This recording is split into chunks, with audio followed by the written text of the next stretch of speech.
Los invito a buscar en la Biblia la primera carta del apóstol Pablo a Timoteo. Primera a Timoteo, capítulo 1. Hemos empezado una serie de predicaciones en esta carta o epístola y la hemos titulado Aprendiendo a conducirnos en la casa de Dios. Primera Timoteo 1. Y este es el quinto sermón de la serie.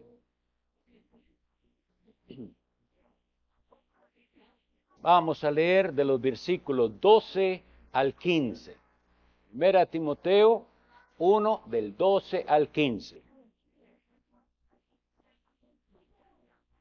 Doy gracias al que me fortaleció, a Cristo Jesús nuestro Señor, porque me tuvo por fiel, poniéndome en el ministerio, habiendo yo sido antes blasfemo, perseguidor e injuriador, mas fui recibido a misericordia, porque lo hice por ignorancia, en incredulidad. Pero la gracia de nuestro Señor fue más abundante con la fe y el amor que es en Cristo Jesús.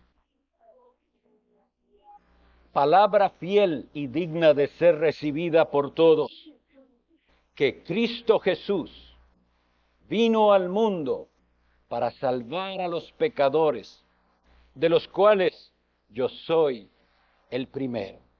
El Señor nos auxilie en la exposición de su santa palabra. ¿Para qué vino Cristo?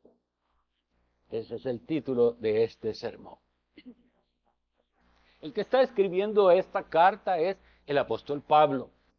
El apóstol Pablo es llamado antes Saulo o Saúl, que es el nombre en hebreo. Nosotros podemos leer en el libro de la Biblia llamado Los Hechos de los Apóstoles cómo se convirtió este hombre que antes odiaba el cristianismo y a los cristianos y llegó a ser el más esforzado, si se puede ver, de todos los apóstoles de Jesucristo. Y aquí él nos da parte de su testimonio.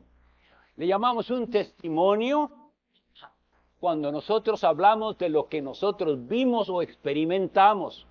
Y el apóstol está hablando de lo que él experimentó. ¿Quién era él y quién era ahora? Entonces es bueno que nosotros, si somos cristianos, podamos dar testimonio de quiénes éramos y quiénes somos ahora. Es válido entonces dar el testimonio. Ahora bien, cuando nosotros damos el testimonio, exaltamos es la gracia de Dios y no nosotros mismos. Algunas personas hablan de sus testimonios como si ellos fueran el protagonista. Y entonces yo vengo aquí y les hablo de todo lo que yo fui, las cosas espantosas que hice y ustedes se admiran y ven. Y de verdad, si así lo hiciéramos, si ponemos un rótulo y yo les contara de las horribles cosas que el Señor me salvó, la gente viene, pero la gente viene porque es morbosa y quiere oír en qué cosas horribles anduvo. Pero nosotros tenemos que aprender a dar el testimonio como lo da el apóstol Pablo. Él no niega sus pecados, pero exalta la gracia. Entonces, por ejemplo, vean que él dice, habiendo sido yo blasfemo, perseguidor e injuriador. Entonces él nos dice tres cosas. Blasfemo, pensemos en eso. Él dice que él fue un blasfemo, pero no nos dice el detalle de qué clase de blasfemias él dijo. Porque si él era blasfemo, ustedes saben lo que él creía de Cristo. Pensemos. ¿Qué cosas horribles habrá dicho el apóstol, que no era cuando hizo apóstol, Saulo de Tarso, Cristo?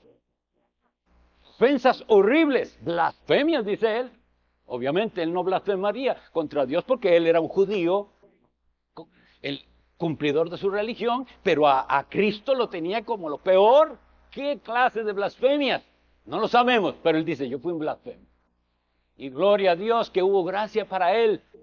Porque la Sagrada Escritura dice que el que dijere una palabra contra el Hijo del Hombre todavía puede ser perdonado. Obviamente si se arrepiente. Y él se arrepintió.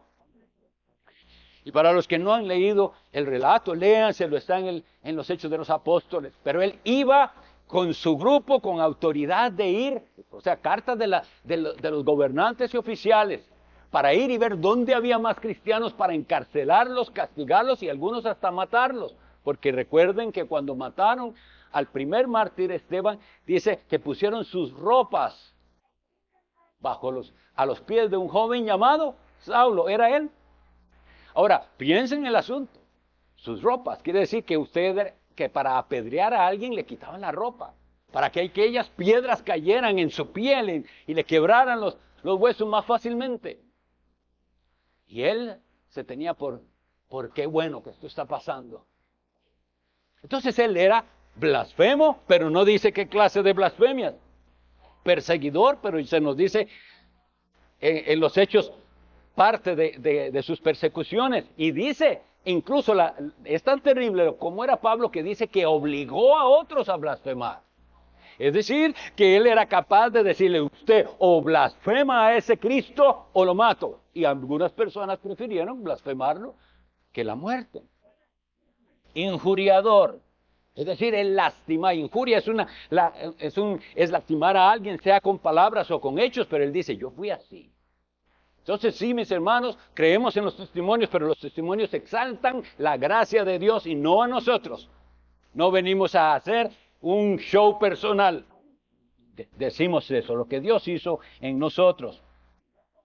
Así le pedimos a los que dan testimonio aquí. Cuando dan testimonio porque van a ser recibidos, le decimos, puede decir sin detalles innecesarios. No queremos que nuestros niños oigan cosas que no conocen. Cuidamos sus oídos. Y todos los demás no estamos interesados en eso, sino en qué hizo Cristo en su vida.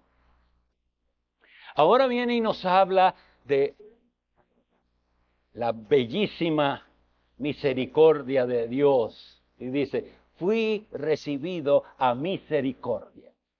¿Sabe usted qué significa misericordia? Significa básicamente esto, no darle a una persona su merecido. Y Saulo, que se convirtió luego en Pablo, merecía de Dios un castigo. Y Dios no lo trató como él merecía, sino que tuvo de él misericordia.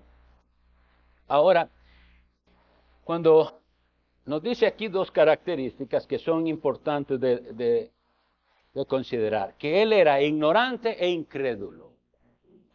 Ni la ignorancia ni la incredulidad disculpan el pecado. Es decir, en cualquier país que usted esté, si usted quebranta la ley, no le sirve que diga, es que yo no sabía. Ante la ley, la ignorancia no es suficiente. Sin embargo, no es lo mismo quebrantar la ley ignorándola que conociéndola. Por eso, cada uno de ustedes que está aquí hoy es responsable delante de Dios porque ya no son ignorantes. Tal vez lo eran, pero ya no lo son.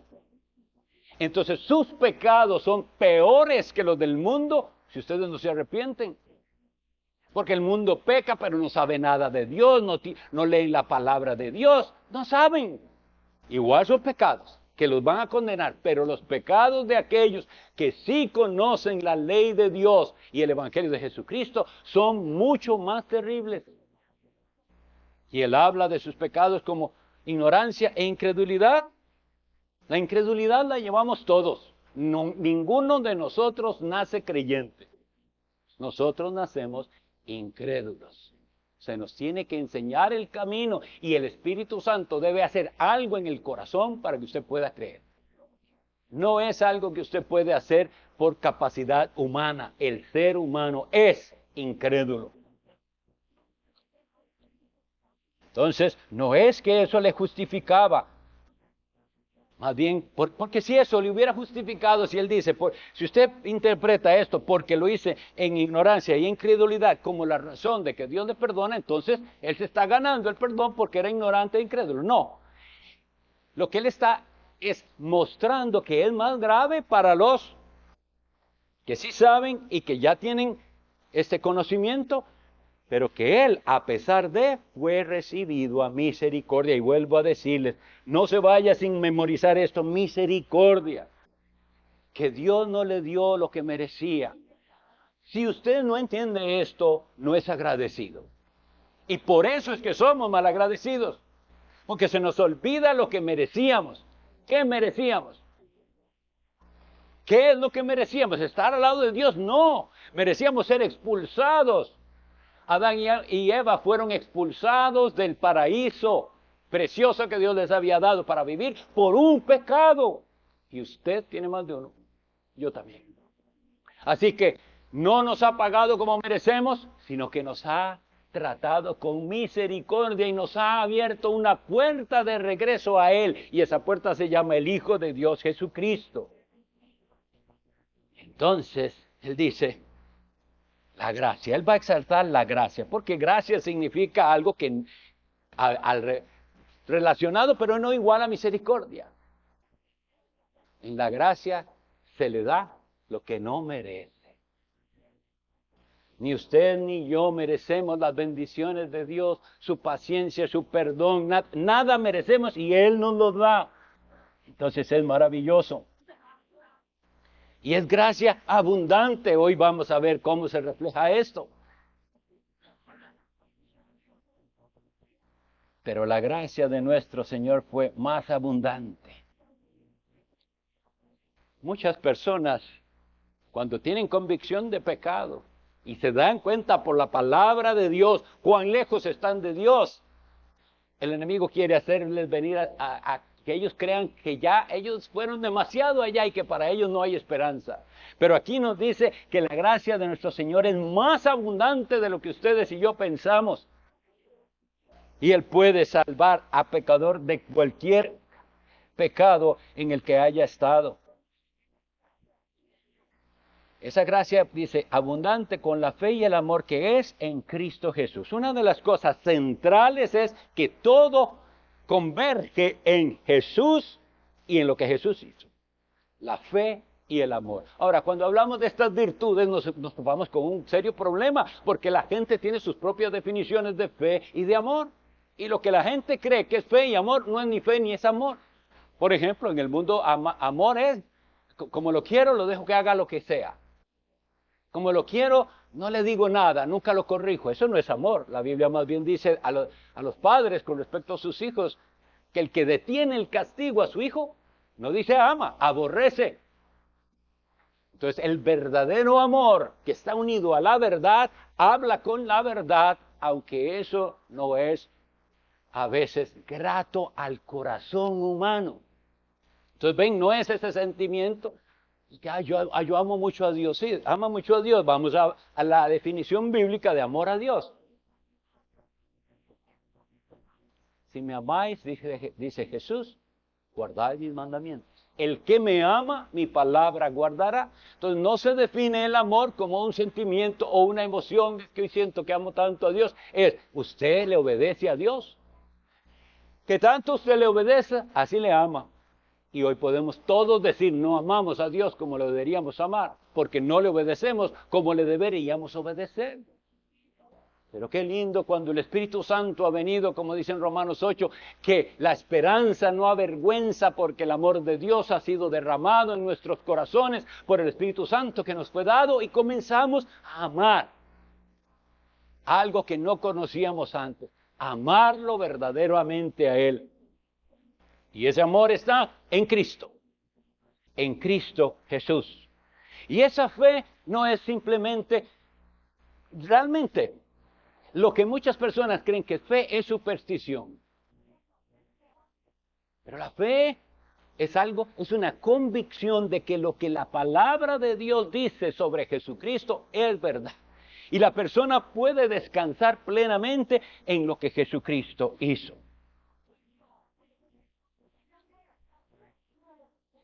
El versículo 15 nos dice lo siguiente: palabra fiel y digna de ser recibida por todos, que Cristo Jesús vino al mundo para salvar a los pecadores, de los cuales yo soy el primero. Llama la atención que Él diga, yo soy el primero, y no simplemente yo era. Yo fui pecador. ¿Por qué? Porque Él todavía quiere hacerlo en presente, para que nosotros entendamos que aunque Dios nos ha rescatado del mundo, que aunque Dios nos ha perdonado en su Hijo Jesucristo, Nosotros todavía podemos pecar y pecamos. No es solo que podemos, pecamos. Y eso nos lo tiene que recordar. Para que entonces seamos agradecidos, no por lo que Dios hizo en el pasado nada más, sino porque hoy mismo Él sigue perdonándonos nuestros pecados. Y eso tiene que producir gratitud. Y esta es la pregunta. Si usted entiende, ¿qué produce eso en usted? Esa es la pregunta. ¿Qué produce en usted saber que Jesús perdona los pecados? Que Jesús vino a morir. Y no solamente, dejémoslo, no solamente debemos dejarlo en el general, vino a morir por pecadores, sino por este pecador. Y al hablar de pecador, no solamente decir somos pecadores, que todo, eso es como el consuelo de todos, que todos lo somos. Es cuáles son sus pecados, de cuáles pecados Jesucristo le ha perdonado a usted y le ha rescatado. Porque la salvación que Jesucristo da es salvación no solo de las consecuencias del pecado y del infierno, sino del pecado mismo. Si usted está atado al pecado, amarrado, dominado del pecado, usted no sabe lo que es la salvación todavía. La salvación es cuando Jesucristo viene a su vida y usted se siente encadenado y usted está en una cárcel, pero viene el poderoso y bota aquella puerta y rompe las cadenas y usted es libre. Y dice, nunca más para atrás, porque ahora sigo a Jesús, el que me libertó. Y si usted no puede decir eso, usted no ha sido salvo, aunque usted se considere buena persona, porque nosotros somos esclavos de diferentes pecados. Cuando hablo en ese sentido de cadenas y de cárcel, la gente lo único que se imagina son los vicios, porque así claramente los identificamos, ¿verdad? Las adicciones, y el drogadicto, y el alcohólico, y el que está adicto a la pornografía y a los vicios sexuales, lo que sea. Pero no es de solo esos pecados que Cristo salva. Cristo vino a salvarle a usted de ese tremendo orgullo, de cómo usted cree de usted mismo, de ese afán de sentirse superior en alguna área a los demás, de ese egoísmo que le hace pensar primero en usted mismo y después en usted mismo también, de esa envidia que no le deja simplemente ver a los demás disfrutar de algo, porque hay cierta incomodidad en su corazón cuando otro tiene lo que usted no tiene. De esa tendencia de siempre ver los defectos de los demás y lo que no hicieron bien, de eso le puede salvar Cristo también. De ese corazón malagradecido que nunca está satisfecho y nunca es suficiente lo que Dios le ha dado. Un corazón lleno de avaricia, quiere más y quiere más. El gran problema, mis estimados, con esta preciosa verdad, que es una palabra fiel y digna de ser recibida por todos, que Cristo Jesús vino al mundo a salvar a los pecadores. El gran problema es que los seres humanos no se sienten pecadores, o no se sienten tan pecadores. Y ese pecado terrible de orgullo les impide recibir esta gracia maravillosa de la que está hablando el apóstol aquí.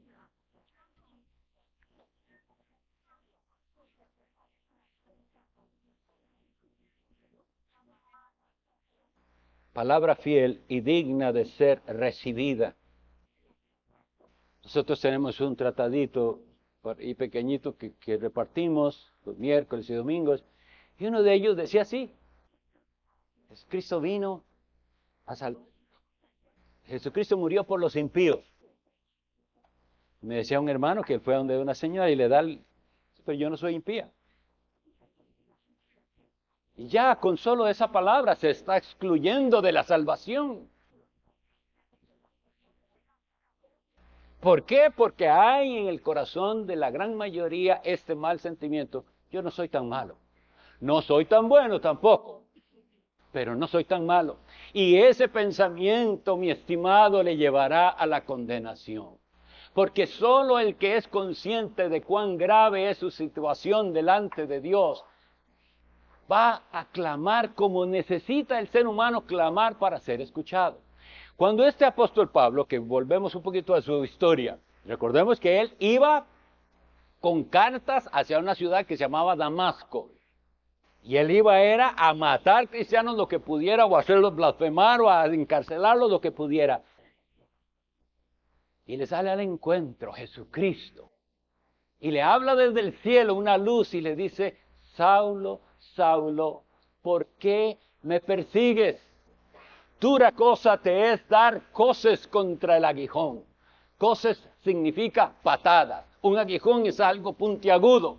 Entonces Dios le está diciendo a él: es algo absurdo lo que usted hace, que es patear ese aguijón. Eso puntiagudo. Usted mismo se está destruyendo por el camino que va. Las palabras de Jesucristo son: Saulo, Saulo, ¿por qué me persigues? Las palabras de Dios no son: Saulo, Saulo, ¿por qué persigues a mi iglesia? ¿O por qué persigues a mi pueblo? Es: ¿por qué me persigues? Porque lo que usted o cualquiera haga contra la iglesia de Cristo, lo hace contra Cristo. Ahí tan importante que nosotros tengamos esto claro para nunca, jamás, por ninguna razón, dañar la iglesia de Cristo.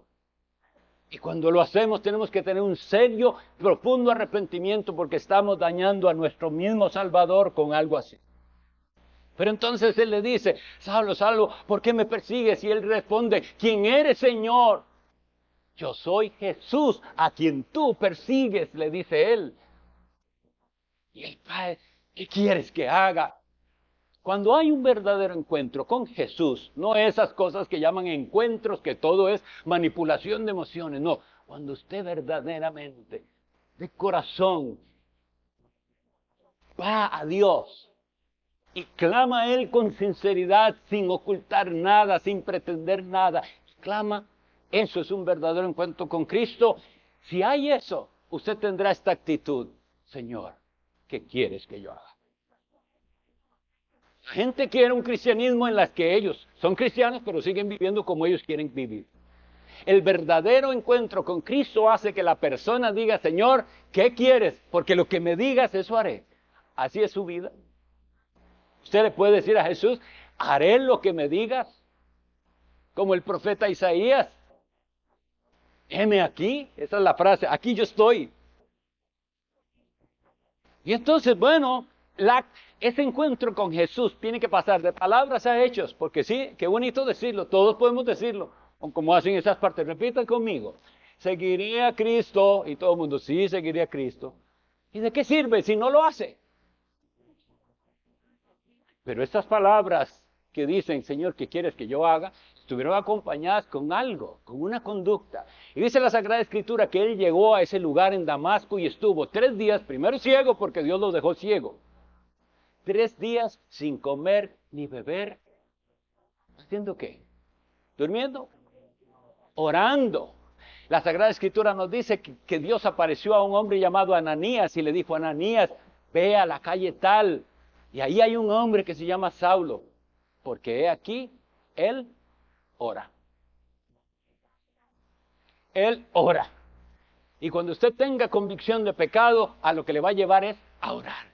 Y a orar y a clamar hasta que su corazón tenga paz. La gente quiere soluciones mágicas y así, pero es: clame a Dios hasta que de Él venga la paz que usted necesita. Cuando usted diga: ya sé, Él me ha perdonado, Él me ha limpiado y nunca más volveré por el camino que anduve. Y ese camino que anduve, vuelvo a recordarles, no solo es vicios y pecados grotescos, inmoralidades, deshonestidades, sino: ya no más quiero ser egoísta, ya no más quiero ser orgulloso, ya no más quiero ser envidioso, ya no más quiero ser orgulloso. Este ejemplo del apóstol Pablo se nos muestra como algo necesario para cada uno de nosotros. Y cuando digo así, no estoy diciendo que a usted también se le tiene que aparecer una luz del cielo y caer de camino a casa. Pero en el fondo sí, nada más que algo personal con usted. Ahí en su dormitorio, ahí en su lugar de soledad, allá caminando, no sé, ese día en el que usted dice: todo cambió para mí. porque ahora entendí quién es Él. Palabra fiel y digna de ser recibida, y sin embargo la mayoría no la recibe. ¿Ha recibido usted esa palabra? ¿Está dispuesto a decirle a Jesús, lo dejaré todo para seguirte porque he entendido que con tu sangre tú me has limpiado de mis pecados? No, la mayoría simplemente se contenta con oír. Entra la información a la mente. Dice, hermano, me quebranta el alma ver la situación de la comunidad que visitamos ayer. Y sí, me quebranta, también vengo con gran gozo de haber oído a mis hermanos y hermanas dar la clase a los niños con un amor y una pasión.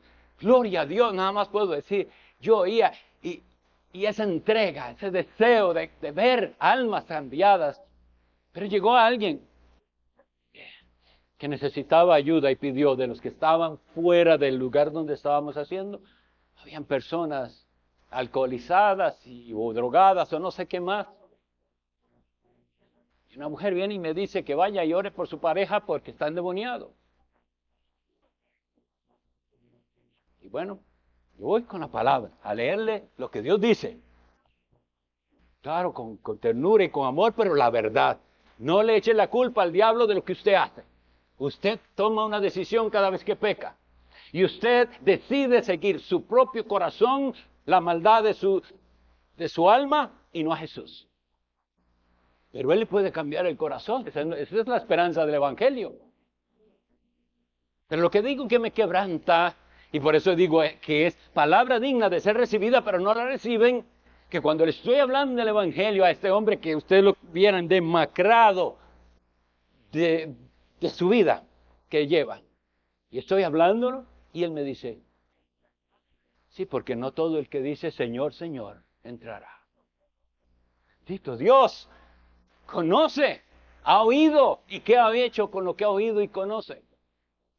Entonces tiene que dolernos mucho, porque en parte las iglesias son las culpables con el pésimo testimonio que dan, sí, pero cada uno es responsable. Y yo les ruego que estemos orando porque Dios nos puede abrir una puerta para llegar a estas personas que parece que no le importan a nadie. Y como ellos sienten que no le importan a nadie, se comportan así.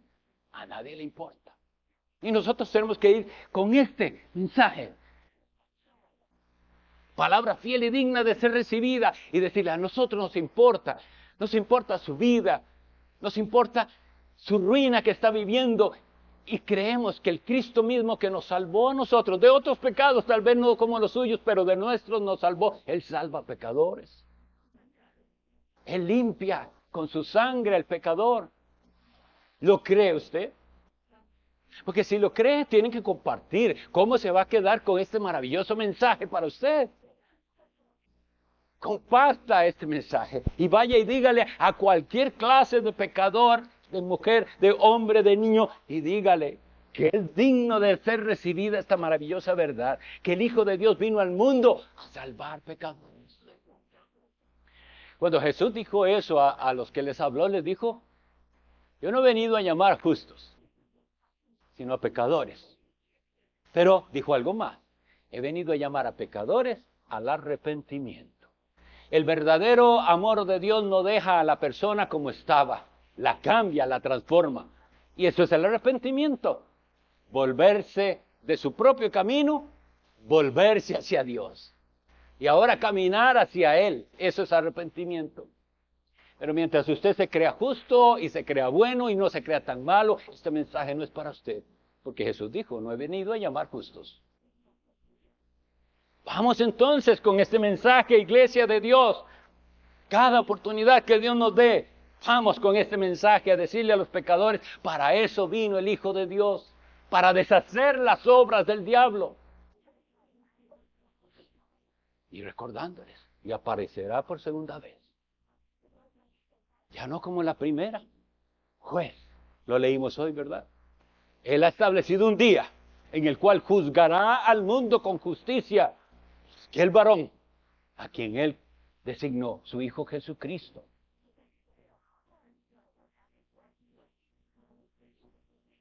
mis estimados, por más, ustedes conocen cómo soy yo, pero por más que me emocione yo, predicando estas verdades y se las trate de transmitir, solo hasta que usted tenga ese encuentro verdadero, solo hasta que el Espíritu Santo lo haga penetrar en usted, entonces usted me entenderá. Si no, son palabras. Pero ese mismo Espíritu Santo que me cambió en mi corazón, le puede cambiar el suyo. Y este es el mensaje que llevamos, palabra fiel y digna. Fiel significa que cumple lo que promete. Y eso es lo triste, que muchos han probado religión y no les cumplió lo que ellos creían que les prometía su religión. Porque les dieron esperanzas falsas de un falso evangelio. Pero este evangelio glorioso de nuestro Señor Jesucristo promete vida nueva, un corazón cambiado, unos nuevos afectos. Ahora usted va a amar lo que Dios ama. Y ahora usted va a detestar lo que Dios detesta. Y por eso viene la lucha, de la cual después vamos a hablar. Pero qué precioso que un día usted pueda, si no lo ha hecho todavía, dar testimonio como el que dio Pablo y decir, eso era yo, pero ya no más. Él tuvo misericordia de mí. Y así les dice, una vez que él hace una lista en 1 Corintios 6, 10 y 11. Él dice, recuerden una cosa, los injustos no heredarán el reino de Dios. Y él hace la lista, no se engañe. Ni los fornicarios, ni los adúlteros, ni los idólatras, ni los avaros, ni los que se echan con varones, ni los afeminados, no heredarán el reino de Dios. Él hace la lista. Y esto erais algunos de vosotros. Bendito Dios, el poder de la gracia. Esto erais algunos, mas ya habéis sido lavados. Ya habéis sido justificados, ya habéis sido santificados en el nombre del Señor Jesús y por el Espíritu de nuestro Dios. Ese es el mensaje que nosotros tenemos que llevar en alto y cambiar este país con la verdad. Así es como se vence sobre la mentira, con la verdad. Que ellos entonces sepan, esta palabra es fiel. Le promete a usted vida nueva aquí y vida eterna con Cristo. Y Él es fiel, Él lo va a cumplir. No le promete solución de todos sus problemas, ya nunca más se volverá a enfermar, todo le va a salir bien, no. Pero le promete victoria sobre el mal. Victoria sobre el mal que nos rodea, el pecado de esta sociedad, y victoria sobre el pecado de su propio corazón. Esto es digno de ser recibido, recíbalo. Recíbalo. Y cuando venga el enemigo haciéndole pensar, pero es que mi caso es diferente, difícil. No. Cristo vino al mundo a salvar pecadores como usted, sea cual sea su pasado. No se crea el caso especial que Dios no puede. Él es todopoderoso. El sacrificio de Cristo y su sangre bendita limpia de todo pecado. Oremos.